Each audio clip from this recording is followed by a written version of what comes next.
በተክሊልና በቁርባን የምታገቡ ሴቶች እንደው አያድርግባችሁና እንደው በእውነት አያድርግባችሁ።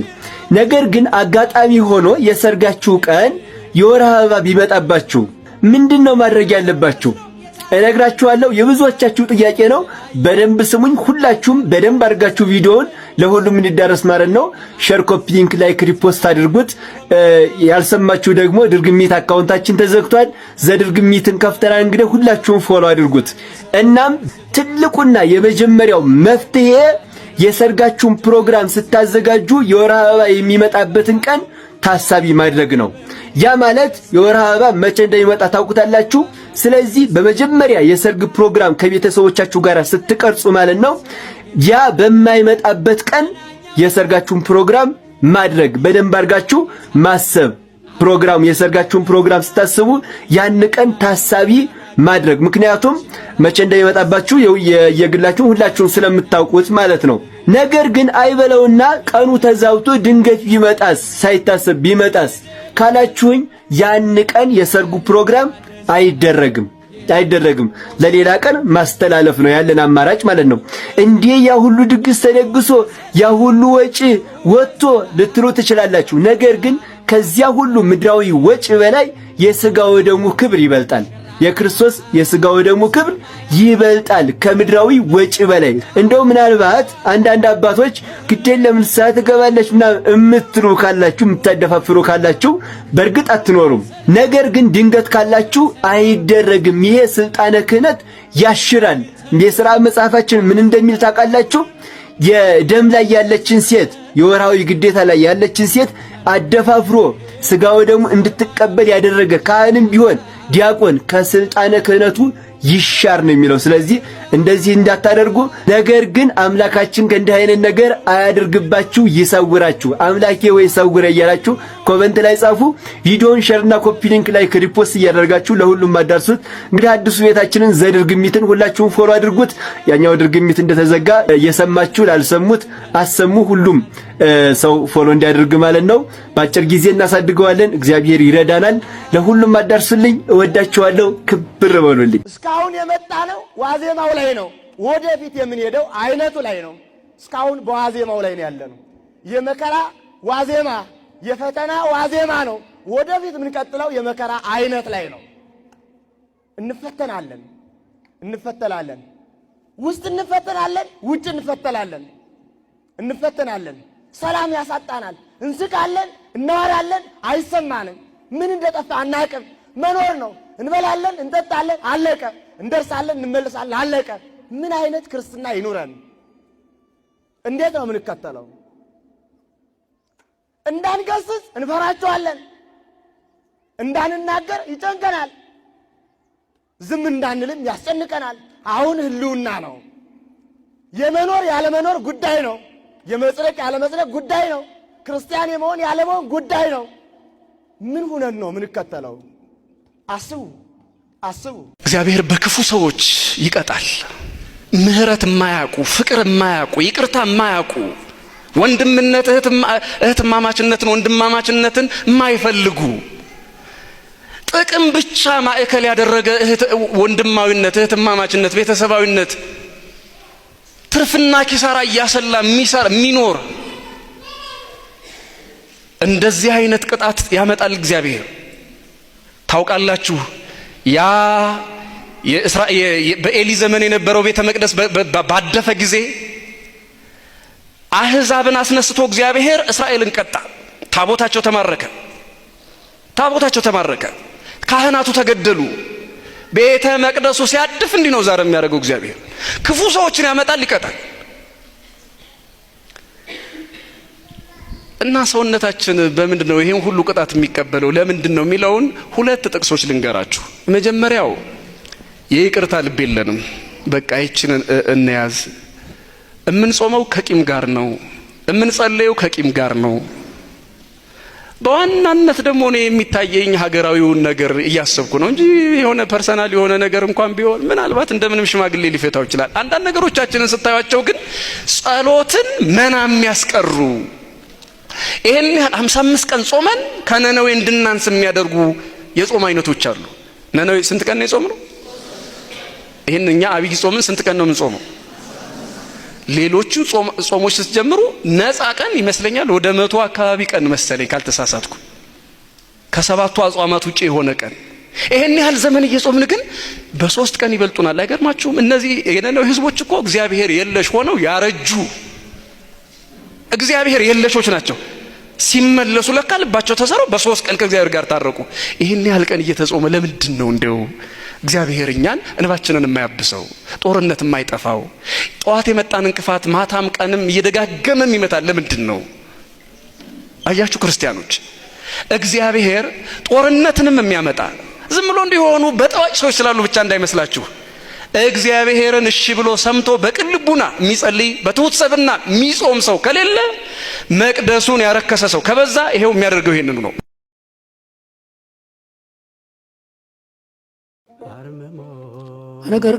ነገር ቀደም ምስል ለመስማት ቅኔ መማር ያስፈልጋል። ቅኔ ብቻ አይደለም፣ አገባብ፣ እርባ ቅምር ማርማት ግድ ያስፈልጋል።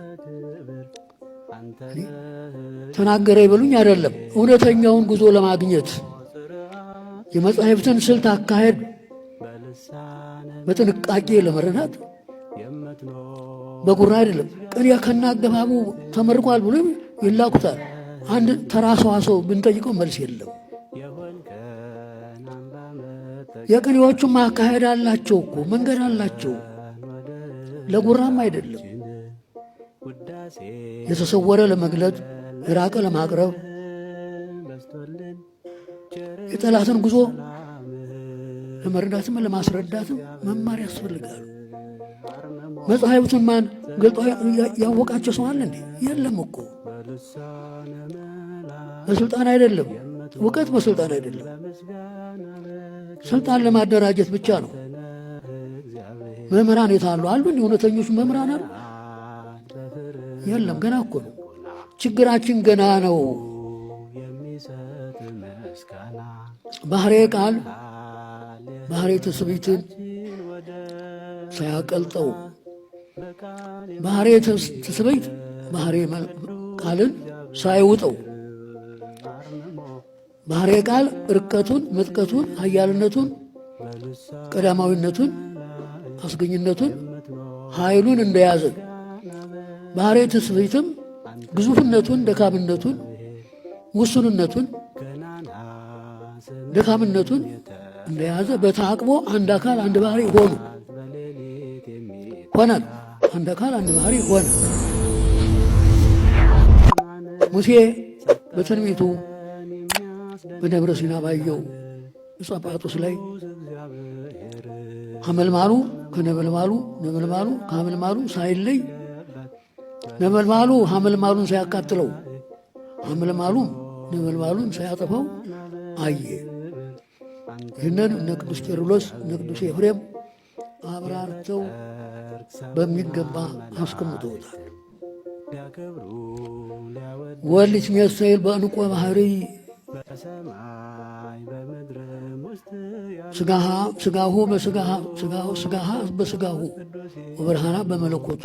ቴሌግራም ምን አጋጠመው? የገንዘብ እንዲሁም ደግሞ እገዳ ቅጣት ሊጣልበት መሆኑ እየተነገረ ይገኛል። እንደሚታወቀው እንግዲህ ቴሌግራም በዓለም ላይ ከሚገኙ የሰዎችን የመረጃ ደህንነት ይጠብቃሉ እንዲሁም ደግሞ ሰዎች ሴፍ ነው ብሎ ከሚያስባቸው ፕላትፎርሞች መካከል ቁጥር 1 ላይ እንደሚገኝ የሚታወቅ ነገር ነው። ይህንን ተከትሎም እንግዲህ የሩሲያ ባለስልጣናት የሀገሪቱን ሕግ አልጠበቀም፣ በተጨማሪም ደግሞ ሕገ ወጥነትን አብዝቷል፣ በተጨማሪም ጽንፈኛ የሆኑ ሀሳቦችን እያጠፋ አይደለም በማለት ነው በቴሌግራም ላይ እገዳና ቅጣት ሊጥልበት መሆኑን እየተናገረ የሚገኘው። ይህንን ተከትሎም እንግዲህ የቴሌግራም መስራች የሆነው ፓቭል ድሮን በዚህ ሰዓት ምላሾችን እየሰጠ ይገኛል። የቴሌግራም ባለቤት የሆነው ፓቭል ድሮን እንደተናገረው ከሆነም እንግዲህ የሩሲያ ባለስልጣናት ወይም ደግሞ ሩሲያ ቴሌግራምን ምንም ማድረግ አትችልም፣ እንዲሁም ደግሞ መቆጣጠርና እንዳለችውም እገዳ መጣል አትችልም ሲሉም ጭምር ነው እየተናገሩ የሚገኙት። ነገር ግን በሩሲያ ውስጥ የሚገኙ የቴሌግራም ተጠቃሚዎች ቪዲዮዎችን ማውረድ እንዲሁም ደግሞ መልእክቶችን ለመላላክ እንደተቸገሩ ጭምር ነው እየተናገሩ የሚገኙት። የሩሲያ ባለስልጣናት እንደተናገሩት ከሆነም እንግዲህ የሩሲያ መንግስትን የሚደግፍ አዲስ የሆነ ፕላትፎርምና አፕሊኬሽን እየተዋወቀ ነው።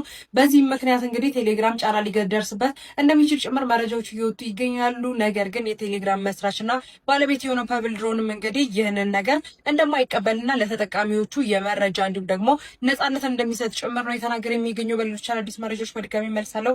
የፕላስ ምልክቷን መጫናችሁን አትርሱ። መልካም ቀን ይሆንላችሁ። አርቲስት ነጻነት ወርቅነህ ገና ካረፈ 25ኛ ቀን ነው ዛሬ። በ25ኛው ቀኑ ልክ የኢቢኤስ ቴሌቪዥን መስራችና ዋና ስራ አስኪያጅ የሆኑት አቶ አማን ፍስሐ ሲሆን ማረፋቸውን ሰማሁ። ጌቱ ተመስገን ላይ አሁን እያነበብኩ ነውና በጣም ያሳዝናል። ከአንድ ትልቅ የቴሌቪዥን ጣቢያ ሁለት ትልልቅ ባለሙያዎች በዚህ በ25 ቀን ውስጥ ማጣታቸው ቀላል ነገር አይደለም እና በጣም ስሜት ይነካል። እውነቱን ለመናገር ለወዳጅ ዘመድ፣ ለኢቢኤስ፣ ለስራ ባልደረቦቹ ቲቪ ውስጥ በጣም ትልቅ ተጽዕኖ ካሳደሩ ሰዎች መካከል አንዱ እንደሆነ ነው የሚናገረውና እኔ ብዙ አላውቀውም፣ ግን በዛ የቴሌቪዥን ጣቢያ ላይ እንዲህ ያለ ትልቅ አደጋ በመድረሱ ተሰምቶኛል። በጣም ነው የደበረኝ። ገና ወጣት ነው ያየሁት ፊት ላይ ማለት ገና ብዙ መስራት የሚችል እና በጣም ያሳዝናል። ለማንኛውም ነፍስ ይማር። ለወዳጅ ዘመዶቹ መጽናናትን እመኛለሁ። ስሜታቸው ለተጎዳ ሰዎች መጽናናትን እመኛለሁ። እንግዲህ ህይወት እቺ ነች።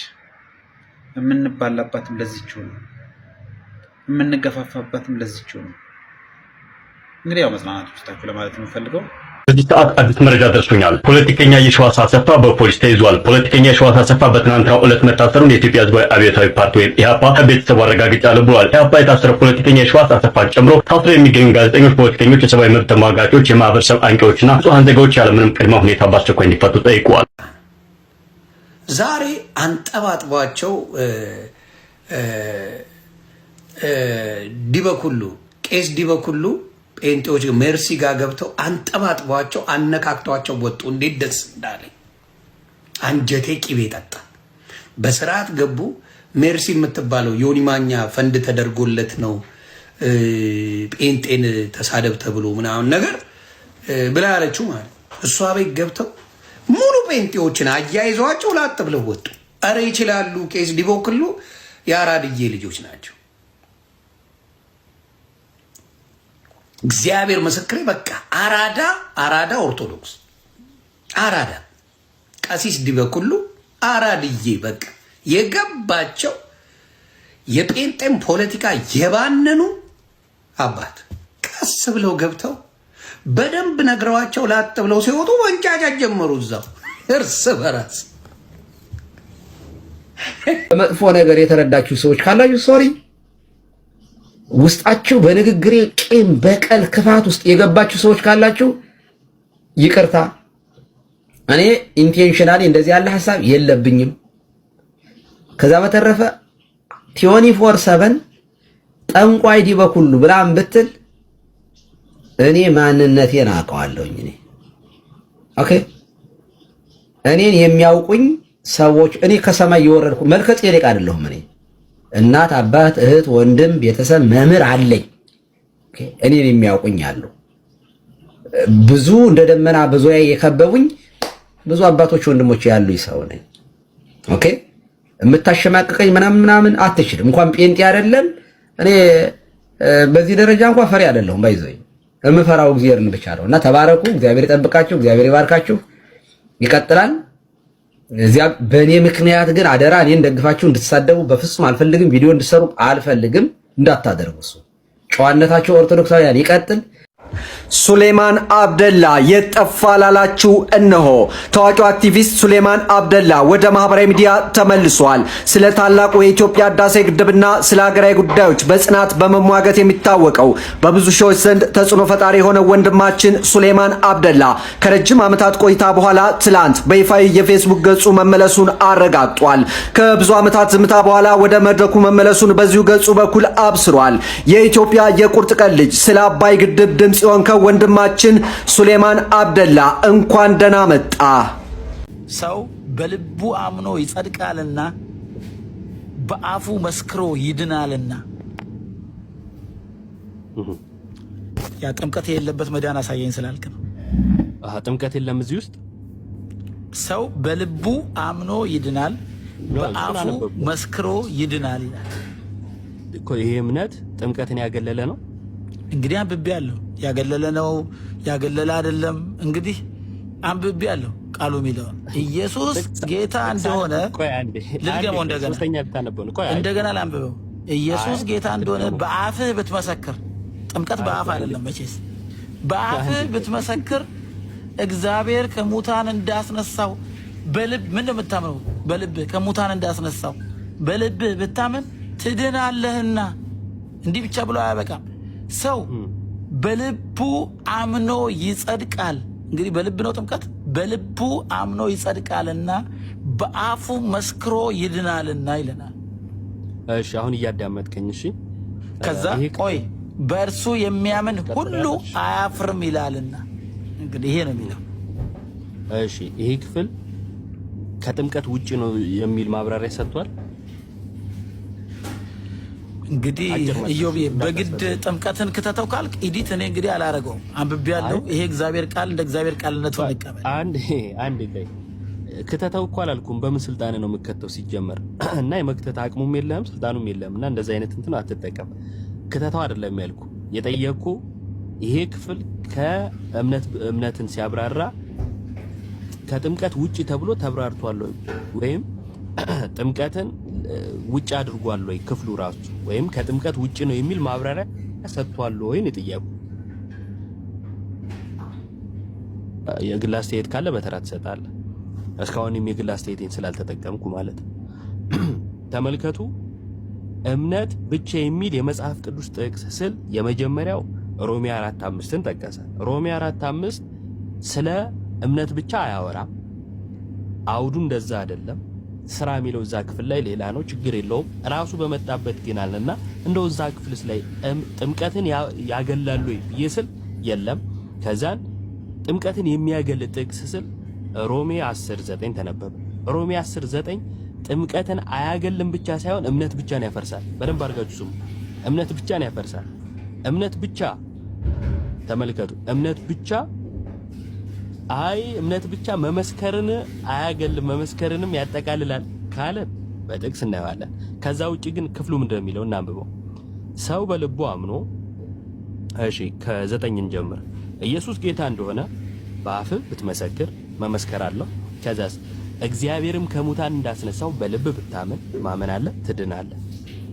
ይሄ አንደኛ ጥምቀትን እያገለለ አይደለም። ምን ማለት መሰላችሁ? ኢየሱስን ከሙታን አስነስቶታል። ታምናለህ? እርሱ ካመንከው አንተ ላይ መስራት አለበት። ያመንከው ነገር አይደል?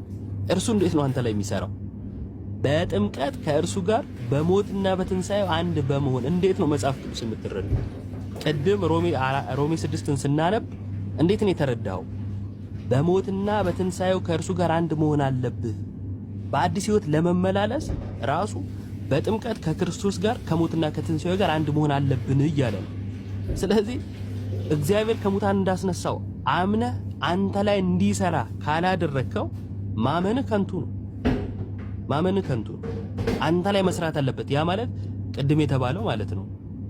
ታክሞ መድኃኒቱን መዋጥ አለበት ብሎ ቅድም ወንድማችን የሰጠው ምሳሌ ማለት ነው። በቃ የምትውጣው እንዴት ነው? የክርስቶስ ሞት ለኔ ነው ብለህ አንተ ላይ እንዲሰራ የምታደርገው እንዴት ነው? በጥምቀት ሮሜ ምዕራፍ 6 ላይ እርሱን ስለሚናገር ማለት ነው። ከዛ ሰው በልቡ አምኖ ይጸድቃልና በአፉ መስክሮ ይድናልና። እምነት ብቻ ሳይሆን የሚለው እዚህ ጋር መመስከርህም ለድነት ያስፈልጋል ነው። ክፍሉ እንደዛ ነው የሚለው። ይሄው እንቀበላለን። ይሄ ጥምቀትን ግን አያገልም። አገላለሁ አላለም ክፍሉ። አንተ ነህ እያናገርከው ያለው። ክፍሉ ማይለውን ቅድም ያልኩህ እኮ እሱ ነው።